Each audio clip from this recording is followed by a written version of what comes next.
Hello and welcome. In this module, we'll talk about motion.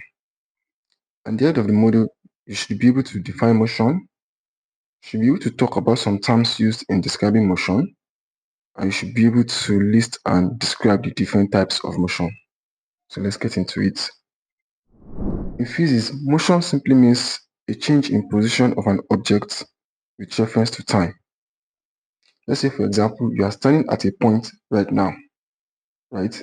When you move from that point you are standing and you move to another point, you have performed motion. If you are standing at a point in a room and you move to another point in a room, that movement can take maybe 5 seconds.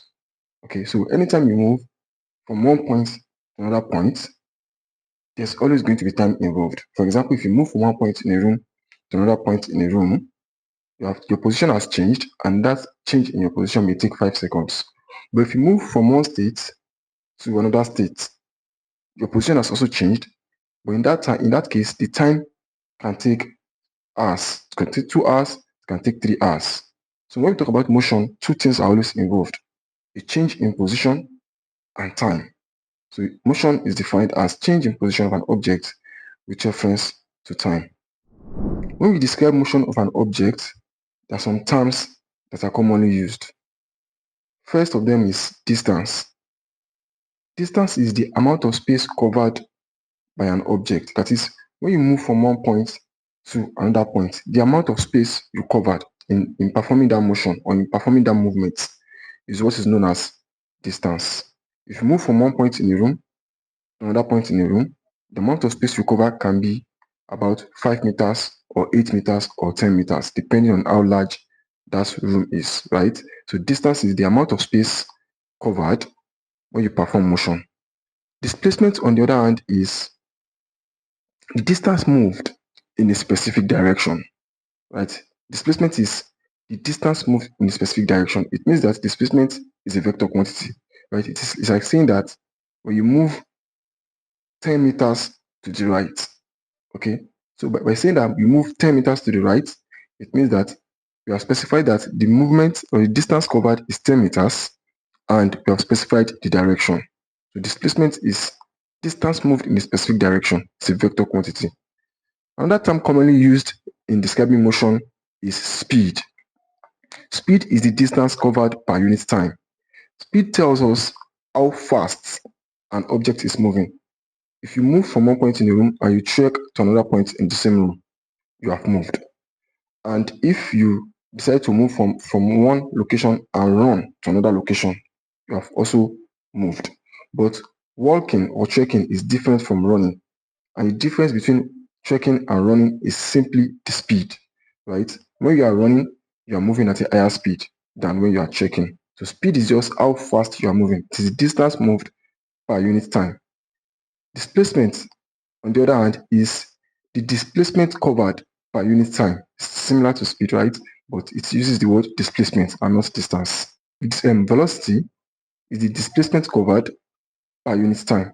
That is, velocity involves direction since it is using the word displacement. It is you can see that a car is moving at 20 meters per second northward.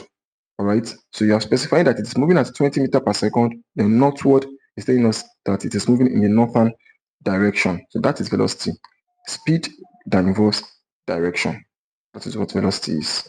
Time is another term used in describing motion. Like I said, anytime motion is performed, time is always involved. When you move from one point to another point, time will always be involved. Acceleration is also a term used in describing motion. Acceleration is the rate of change of velocity of a body. It tells us how the velocity of a body is changing. That is the body speeding up or is the body slowing down? That is what acceleration tells us. It tells us whether a body is speeding up or slowing down. It is the rate of change of velocity of a body per unit time. That is what acceleration is. When motion is performed, for example, if you trek from one point in a room to another point in a room, that is motion, right?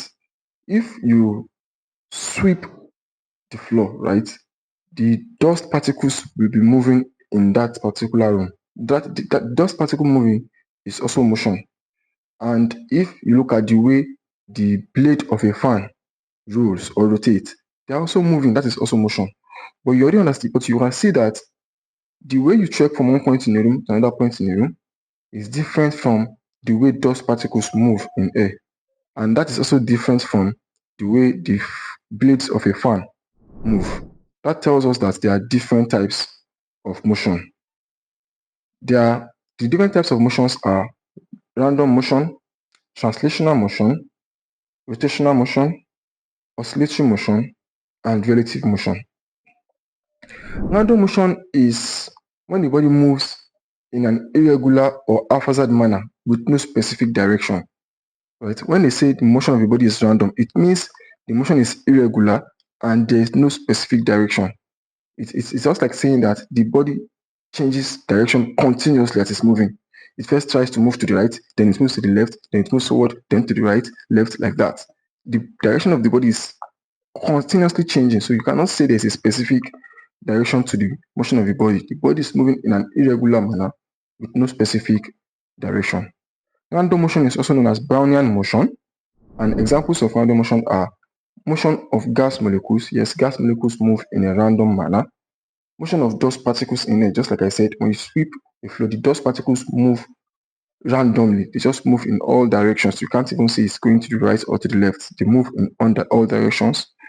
And the flow of smoke puffed, the flow of smoke puffed in the air. Yes, the way smoke moves in the air is also random.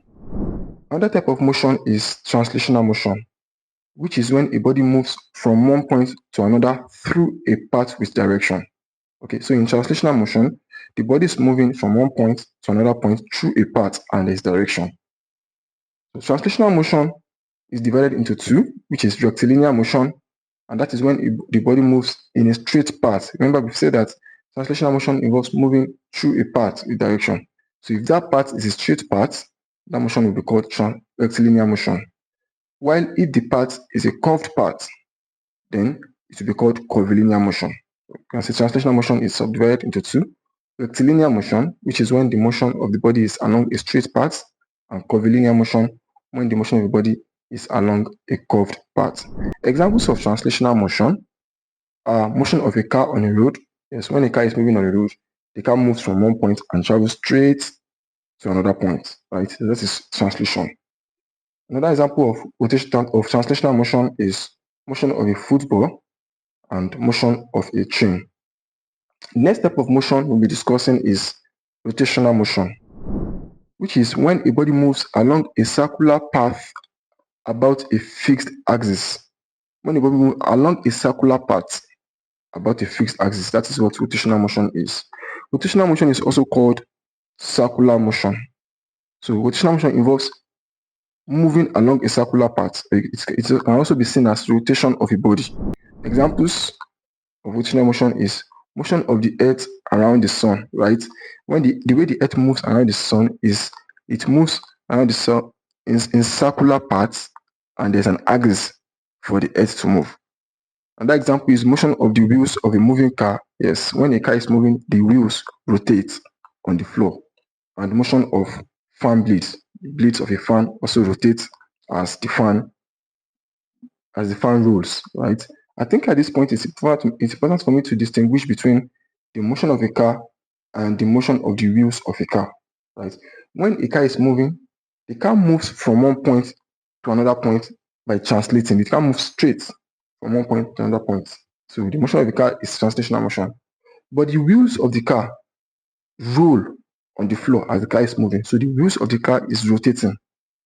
Wheels of the car is performing rotational motion, while the car itself is performing translational motion. Next, we'll talk about oscillatory motion. Oscillatory motion is said to occur when a body is displaced from equilibrium and set to move repetitively within a time frame. What does this mean? Let's take a pendulum, for example. When a pendulum is left, it settles at its center, which is the equilibrium point.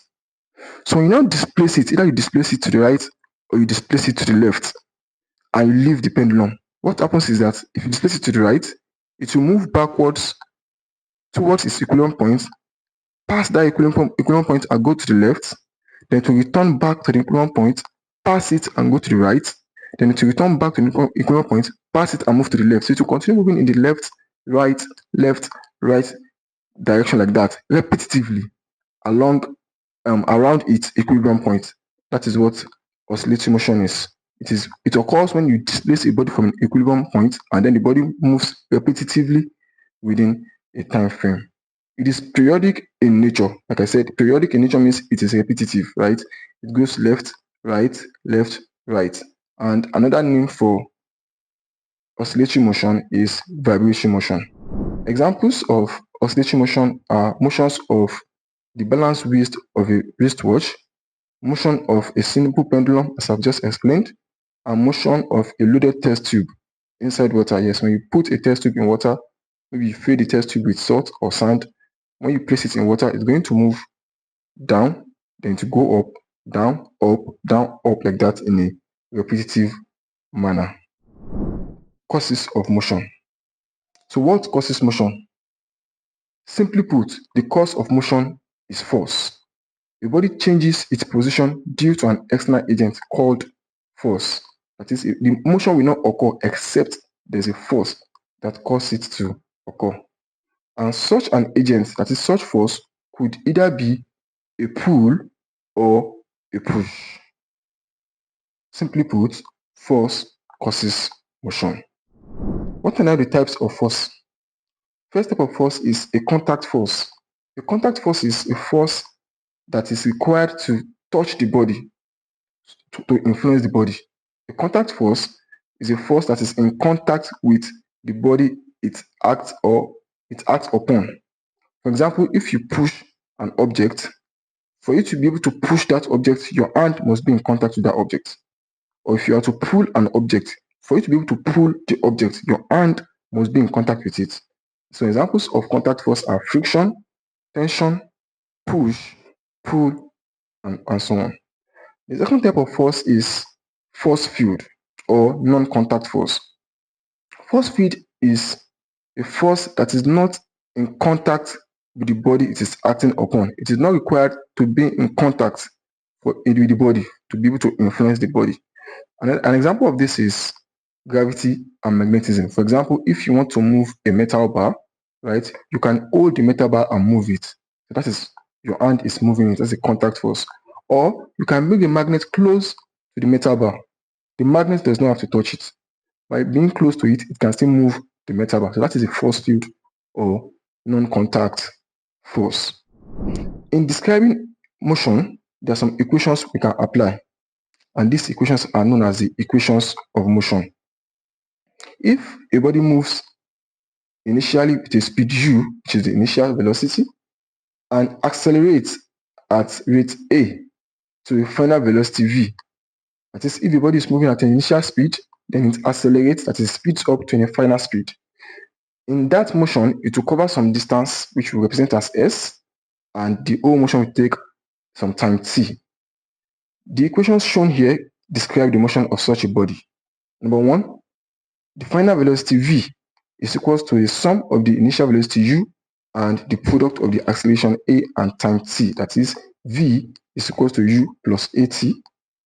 Number two, the distance s is equal to ut plus at squared divided by 2. Number three, the final velocity v to the power of 2, v squared, is equal to u squared plus 2as.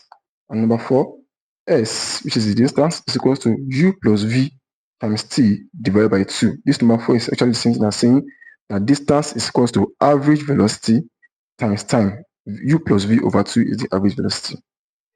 Next, we talk about projectile motion. A projectile is any object thrown into space upon which the only acting force is gravity. That is, when you take an object and you launch it into space, and then the only force acting on that object once you've launched it is gravity. Let me give you an instance. If you are holding a ball in your hand, right, and then you throw the ball, at the moment you throw the ball, the force on your hand is acting on it. But once you leave that ball, the force on your hand is no longer acting on it. The only force acting on it once the ball has left your hand is now gravity, and that ball becomes a projectile. Any object thrown into space upon which the only force acting is gravity, such an object is called a projectile. In describing the motion of a projectile, there are some common terms used, which we are going to discuss. First is time to reach maximum height, small t. Now, when you launch a projectile, what typically happens is that the projectile goes up to a maximum height, then it returns back to the floor. So the time it takes for the projectile to reach that maximum height is the time to reach maximum height, small t. And it is calculated as small t is equals to u, this u is the initial velocity, sine theta. Theta here is the angle of inclination when you project it, divided by g.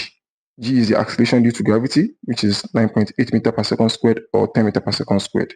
So time to reach maximum height t is equals to u sine theta over g. Next, time of flight.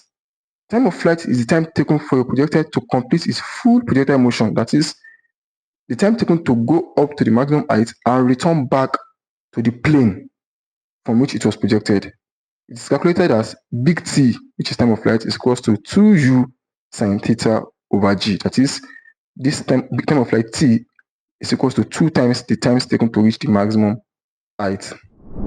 Next term used in describing projectile motion is maximum height, h, which is the maximum vertical distance of a projectile motion. That is, when you throw the projectile, the maximum vertical displacement, the maximum height it reaches, is capital letter H, and it's calculated as u squared sine squared theta divided by 2g.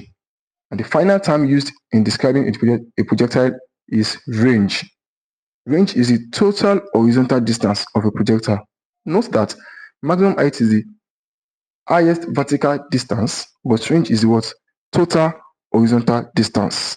And the range is calculated as r is equals to u squared sine 2 theta over g. We are going to stop here for today. Thank you very much for listening.